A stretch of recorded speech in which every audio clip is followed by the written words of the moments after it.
Hello, everyone. Welcome back to Law on Obligations and Contracts. So, let us continue our discussion on extinguishment of obligations. So, we are now in compensation. First, what is compensation? Compensation is the extinguishment to the concurrent amount of the debts of two persons who, in their right or in their own right, are debtors and creditors of each other. It involves the simultaneous balancing of two obligations in order to extinguish them to the extent in which the amount of one is covered by that of the other.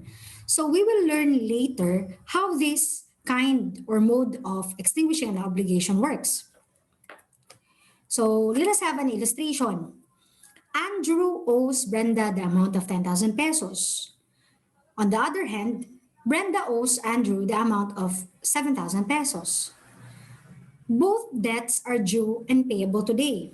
So here in this particular example or illustration, Andrew and Brenda can offset or can compensate their respective obligations. So since Andrew is indebted to Brenda for the amount of 10,000 pesos and Brenda is indebted to Andrew for the amount of 7,000 pesos, then they can just offset their respective obligations. So in effect, since Brenda has an obligation of 7,000 pesos only to Andrew, so the 7,000 pesos can be compensated with 10,000 pesos. So the remaining liability or obligation of Andrew is only 3,000 pesos.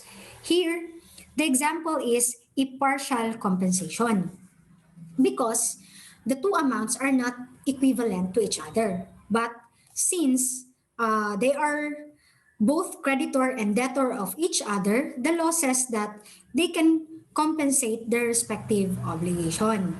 So that is how compensation works in extinguishing an obligation. So let us distinguish compensation and confusion or merger. Remember in our previous video, we discussed about confusion or merger. Now let us learn what are the differences between the two. First, in compensation, there are two persons involved. We have the creditor and we have the debtor. But in confusion or merger, take note that there is only one person that is involved, who is a debtor and creditor of himself. Kaya nga, di ba, merong confusion or merger of rights. Di ba? Nag-merge yung character ng debtor at creditor in one person. But in compensation, there are two persons involved, the debtor and the creditor. Kaya lang, may kanya-kanya silang utang sa isa't isa. Second, there are two obligations in compensation. Yung debtor may utang kay creditor, si creditor may utang kay debtor. So, may dalawang obligation. But in confusion or merger, isa lang ang obligation. Ang nagmamayari, ang debtor at creditor sa isang obligation na yan ay isang person lang. Third, in compensation, there is an indirect payment. Although, there is no actual payment, si A hindi niya binayaran, si creditor hindi niya binayaran si debtor sa kanyang utang, si debtor naman hindi niya binayaran si creditor sa kanyang utang, kasi may indirect payment na mangyayari. May compensation. Kumbaga, nag-offset yung kani-kanilang obligation. But, kaya nang dahil merong indirect payment, merong extinguishment ng obligation by payment, by indirect payment. Now, with respect to confusion or merger, ang rason kung bakit na-extinguish yung obligation dahil impossible na yung payment. Di ba sabi natin in our previous video that it would be absurd that the creditor, who is also the debtor of himself, will pay his own obligation and his own credit. Di ba? So, merong absurdity. Kaya, sabi ng batas, extinguish na. It's as if extinguish na yung obligation. So, yan ang mga differences between compensation and confusion or merger. Now, let's go to the kinds of compensation. So, by its effect or extent, compensation may be total when both obligations are of the same amount and are entirely extinguished. Meaning to say, kung 10,000 yung utang ni debtor kay creditor, si creditor 10,000 din yung utang niya kay debtor, then there is a total compensation kasi same ang amount same din yung obligation. The compensation is partial when the two obligations are of different amounts and a balance remains. Gaya ng example natin kanina, si Andrew may utang kay Brenda 10,000, si Brenda may utang kay Andrew 7,000. Hindi equal yung amount ng kanilang obligation. So ang mangyayari, merong balance na maiiwan. So that is only a partial compensation. By its cause or origin, a compensation may be legal when it takes place by operation of law even without the knowledge of the parties. Meaning to say, kahit na hindi mag-agree yung parties to the compensation, there is an automatic compensation by operation of law kasi that kind of compensation is said to be legal. Second kind is voluntary when it takes place by agreement of the parties. Kapag nag-agree yung both parties na, sige, i-compensate na lang natin yung obligation natin. Hindi na ako maniningil sa'yo, hindi ka na din maniningil sa akin. So there is voluntary compensation. C, judicial or third, judicial. When it takes place by order from a court in a litigation. So kung yung compensation is by order of court.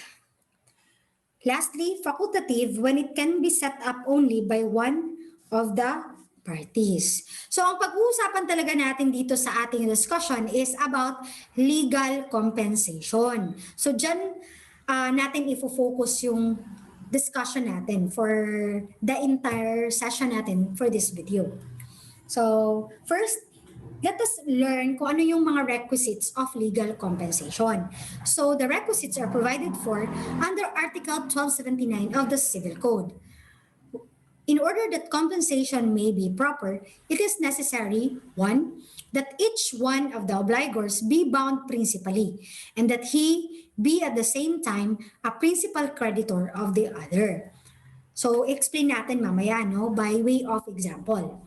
Second, that both debts consist in a sum of money, or if the things due are consumable, they be of the same kind and also of the same quality if the latter has been stated. So you just take note of the terms sum of money and consumable and same kind, same quality. So para maalala ninyo itong second requisite. Third requisite is that the two debts be due. Kailangan nag-mature na yung dalawang debts. Otherwise, you cannot make compensation kasi kapag hindi pa nag-due yung isang debt, you cannot compel the other to make indirect payment. Kailangan hintayin mo na nag-due na yung dalawang obligation. That they be liquidated and demandable. Ibig sabihin, dapat ascertained na yung amount ng obligation. Hindi yung kailangan mo pang i-determine. Dapat andyan na, ready na kung magkano talaga yung obligation. That is liquidated. Fifth, that over neither of them there be any retention or controversy commenced by third persons that communicated in due time to the debtor. Meaning to say, yung utang is walang ibang nagkiklaim. Walang third person na gustong mag-collect ng utang na yan. So, wala dapat retention or controversy. So, yan yung tatandaan natin na terms later, no, in our discussion. So, ayan, isa-isahin natin yung mga requisites. First, that each one of the obligors be bound principally and that he be at the same time a principal creditor of the other. So, for example, Andrew owes Brenda the amount of 10,000. Brenda owes Andrew the amount of 10,000 also. Let us say, for example, that both debts are due and payable today. We also have Carlo as the guarantor. Let us say, siya yung guarantor ni Andrew sa utang niya kay Brenda, no? So, ang ibig sabihin lang ng first requisite is that yung compensation, magte-take place lang siya between Andrew and Brenda. Kasi sila yung principal debtor and creditor of each other. But as between Andrew and Carlo or Brenda or Carlo, hindi pwedeng mangyari yung compensation kasi si Carlo accessory lang siya accessory lang ang kanyang obligation, hindi principal. Kasi guarantor lang siya. Hindi siya principally bound to Brenda nor to Andrew. And therefore, compensation cannot take place between Andrew and Carlo or between Brenda and Carlo. Compensation will only take place between Andrew and Brenda because they are both principally bound to each other. So let's go to the second requisite, that both debts consist in a sum of money, or if the things due are consumable, they be of the same kind and also of the same quality if the latter has been stated. For example, Andrew owes Brenda the amount of 10,000 pesos. Brenda owes Andrew a computer worth 10,000 pesos. Both debts are due and payable today. So, in this example, remember sabi ko sa inyo, kailangan yung both debts dapat sum of money. Or kung hindi man sila sum of money, hindi pera, dapat consumable siya. And if that is consumable, it be of the same kind and of the same quality. So take note here that ang utang ni Andrew kay Brenda, pera, amounting to 10,000 pesos. Pero yung utang ni Brenda kay Andrew, computer, worth 10,000 pesos. So sabi ng batas, dapat parehas yung utang nyo sa isa't isa. Kung pera, ang utang ni Andrew, dapat pera din yung utang ni Brenda. But here, take note that they have different obligations. One is money, the other is a thing, a personal thing. So, therefore, sabi ng batas, compensation is not proper in this case, even if both debts are due and demandable already. So let's go to the second example. Andrew obliges himself to deliver to Brenda 10 sacks of rice. So, consumable siya, di ba? Kasi sacks of rice. Brenda obliges himself, that should be herself, to deliver to Andrew 10,000 sacks of corn. Both debts are due and payable today. Ayan, what if the things daw are consumable? Yung rice at corn, alam natin na consumable yan. Pero, hindi sila of the same kind. Kasi iba naman yung rice, iba din yung corn. So, verily, compensation cannot take place or is not proper in this particular example. So, hindi pwede. Kasi rice ang isa corn. Dapat parehong rice, parehong corn. Now, let's go to the third requisite, that the two debts be due. Example, Andrew owes Brenda the amount of 10,000 pesos due today. Brenda owes Andrew the amount of 10,000 pesos due next month. So dito, dahil hindi due yung dalawang debts, hindi pwedeng i-compensate yung dalawang debts. Kailangan hintayin muna ni Andrew yung next month bago niya ma-compensate yung 10,000 pesos na utang ni Brenda sa kanya. Okay? Or Brenda cannot just offset the debt of Andrew kasi next month pa mag-due yung utang ni Andrew. So dapat nag-due na yung dalawang utang bago mag-take place yung compensation. That they be liquidated and demandable. Example, Andrew owes Brenda the amount of 10,000 pesos. Brenda owes Andrew the share of the latter in a business the amount of which is still to be ascertained. Both debts are due today. So, kahit na nag-due parehas yung utang pero hindi pa na-ascertain ni Andrew at ni Brenda magkano pala yung share ni Andrew sa business. So, kailangan i-compute pa yon. So, dapat, kung hindi pa siya liquidated, hindi pa siya ascertained, you cannot compensate both obligations. So, dapat clear na kung magkano talaga yung share ni Andrew para ma-compensate natin sa utang niya kay Brenda. Yan. Last requisite is that over neither of them there be any retention or controversy commenced by third persons and communicated in due time to the debtor. So ano bang ibig sabihin ng fifth requisite? Kailangan walang third person involved or walang third person na nakikialam sa credit or sa utang. So what do we mean by retention? Retention exists when there is a claim by a third person or when the credit of one of the parties is subject to the satisfaction of the claims of a third person. Ayan, medyo magulo. So let us have an example para mas maintindihan natin mabuti. Andrew owes Brenda the amount of 10,000 pesos. Brenda owes Andrew the amount of 10,000 pesos. Both debts are due. Ayan, walang problema, di ba? Kasi unang-una sa lahat, si Andrew at si Brenda are principally bound to each other, tama? Second, yung utang nila parehas na pera. Both are in sum of money. So, walang problema sa second requisite. Ngayon, nag-due lahat ng utang nila. So, walang problema, di ba? Both debts are due. Liquidated din yung mga utang nila kasi na-ascertain natin na yung utang ni Andrew 10,000, yung utang ni Brenda 10,000 din. Pero ito yung problema. Si Brenda daw, may utang siya kay Carlo, 10,000 pesos. Take note that Carlo, in this particular example, is a third person doon sa contract between Andrew and Brenda.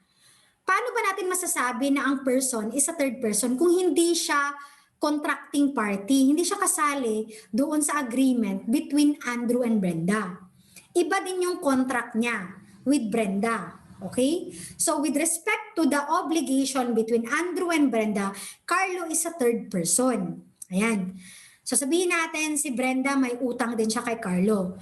Ngayon si Carlo, nag-file siya ng case, nanalo siya. Ginarnish niya yung credit ni Brenda against Andrew. Sinabi niya kay Andrew na, Andrew, wag ka nang magbayad kay Brenda kasi si Brenda may utang sa akin. So sa akin ka magbayad kasi meron akong order of garnishment. So meaning to say, there is a controversy. There is a retention by a third person claiming the credit of Brenda. So therefore, compensation cannot take place between Andrew and Brenda. Kasi meron si Carlo na nakikialam ngayon sa credit ni Brenda from Andrew. Ayan. I hope you understand that. Ha? So, let's proceed so we're done with the requisites. Now, let's proceed to the instances when legal compensation is not proper. Meaning to say, hindi mangyayari or hindi magte-take place or hindi proper yung compensation in the following contracts. Number one is depositum. Ayan yung naka-bold dyan sa ating slide. Commodatum, support due by gratuitous title and civil liability arising from a penal offense. So let us first read Articles 1287 and 1288. Compensation shall not be proper when one of the debts arises from a depositum or from the obligations of its depositary or of a bailee in commodatum. Neither can compensation be set up against a creditor who has a claim for support due by gratuitous title, without prejudice to the provisions of Article 2, Paragraph 2 of Article 301. Neither shall there be compensation if one of the debts consists in civil liability arising from a penal offense. So let us discuss them one by one. Let's start with depositum. What is deposit? A deposit is constituted from the moment a person retains or a person receives a thing belonging to another with the obligation of safely keeping it and of returning the same. So take note that in a contract of deposit, yung obligation ng depositary here, so ang tawag natin sa, punta muna tayo sa basic ng deposit ha. Ang tawag natin sa parties in a contract of deposit is, yung person na nag-deposit ng thing is called the depositor. Yung person to whom the thing is deposited is called the depositary. Ayan. So, ang obligation ni depositary in a contract of deposit is to safely keep the thing and to return it. Okay? So, ngayon, balikan natin yung second requisite. Di ba sabi sa second requisite that both debts consist in a sum of money, or if the things due are consumable, they be of the same kind and also of the same quality if the latter has been stated. Now, kung ang obligation ni depositary is to safely keep the thing deposited and to return the same, how can you compensate it with the obligation of the depositor? Let us say, for example, yung utang depositor, pera. Yung utang mo is to return the thing. So, hindi possible na magkaroon ng compensation kasi yung very thing na dineposit, ibabalik yun ni depositary. So therefore, yung second requisite for in order that compensation may be proper is absent. So hindi siya kompleto yung requisites. Therefore, compensation is not proper. Another thing is that, take note that in a contract of deposit, there exists this, yung tinatawag nila na, it is fiduciary in character. Merong trust and confidence, no? So if you will compensate, meaning to say, ang ibig sabihin niyan, kung hindi mo na isasauli yung thing na dineposit sa'yo kasi may utang sa'yo yung depositor, kasi sabi mo gusto mo i-compensate, that is in violation of the trust and confidence reposed to you by the depositor. Kaya hindi pwede yung compensation. Aside from the fact na yung second requisite ng compensation is absent in the case. Now, let us have an example, no, for better understanding. Andrew owes Brenda 10,000 pesos. Brenda, in turn, owes Andrew the amount of 10,000 pesos representing the value of a ring deposited by Andrew with Brenda, which the latter failed to return. In this case, Brenda, who is the depositary, cannot claim legal compensation even if Andrew fails to pay his obligation. So kahit hindi makabayad si Andrew ng 10,000 pesos kay Brenda, hindi pwedeng sabihin ni Brenda na, ay, hindi ko na isasauli yung ring. Iko-compensate ko na lang. Bawal daw, sabi ng batas. So ano ngayon ang remedy ni Brenda para makuha niya yung 10,000 pesos na utang ni Andrew sa kanya? E di mag-file siya ng case para ma-recover niya yun. So bawal kasi na i-compensate mo yung thing na dineposit sa'yo. Kasi nga, sabi natin kanina, it is in violation of the trust and confidence, which is inherent, or which is the nature of a contract of deposit. So, punta tayo sa comodatum. So, ano naman itong comodatum? It is the gratuitous contract whereby one of the parties delivers to another something not consumable so that the latter may use the same for a certain time and return it. Ayan, klaro 'di ba? Caps lock yung not consumable. Take note, balik tayo sa second requisite. That both debts consist in a sum of money, or kung hindi naman siya pera, if the things due are consumable, dapat consumable yung things na due in compensation. They be of the same kind and also of the same quality if the latter has been stated. So ano pala itong comodatum? Ang basic example nito, yung nanghiram ka ng bagay, that is actually a contract of comodatum. So meron pala yung legal implication. Kapag nanghiram ka ng ballpen, comodatum po yan. So meaning to say, yung object na subject ng comodatum hindi consumable. Hindi bigas, hindi pera, kasi yung pera, while it is true na mahawakan natin siya, kinukonsume kasi natin yan, ginagamit natin, ginagasta, di ba? Yan yung pera. So nakukonsume siya. Yung object or subject matter ng comodatum generally hindi dapat consumable, gaya ng libro, ng bag, ng laptop, ng car, for example.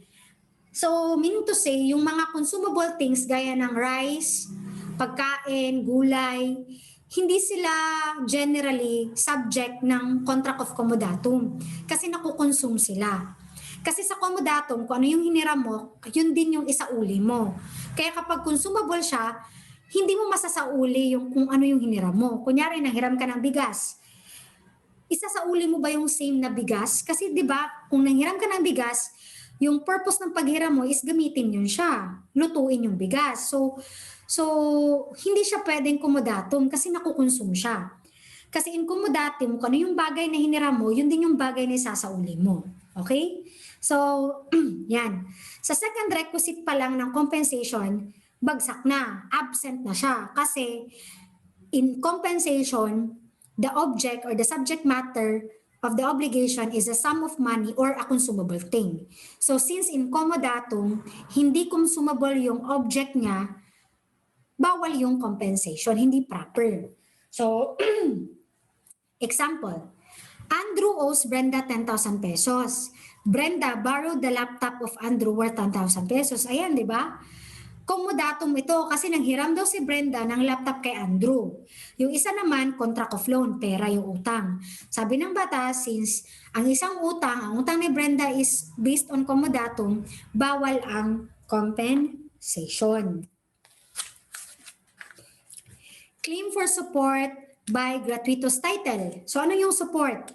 It comprises everything that is indispensable for sustenance, dwelling, clothing, medical attendance, education, and transportation in keeping with the financial capacity of the family, as provided for under Article 194 of the Family Code. So for example, Brenda is the mother of Andrew, a minor who under the law is entitled to be supported by Brenda. Kasi meron tayong nakalagay sa batas na yung parents, obligado sila na suportahan yung kanilang mga anak. Especially that yung mga anak nila minor. Or although hindi na sila minor pero incapable of supporting themselves. Let us say for example, meron siyang sakit or mental or physical incapacity, etc. Now, what if for example yung anak mo, here in the given example si Andrew, nagkautang siya kay Brenda 10,000 pesos. Pwede bang sabihin ni Brenda na, ay hindi na kita susuportahan for the amount of 10,000 pesos kasi may utang ka sa akin anak. O yan. Pwede ba yun?